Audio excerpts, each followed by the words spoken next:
திருச்சிற்றம்பலம்.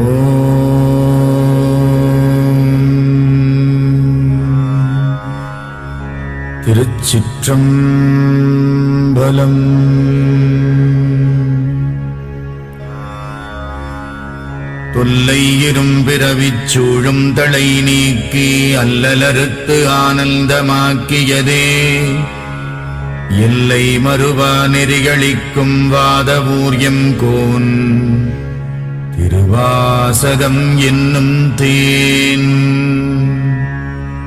நமச்சிவாய வாழ்க, நாதந்தாள் வாழ்க, இமைப்பொழுதும் என் நெஞ்சில் நீங்காதான் தாழ்வாழ்க.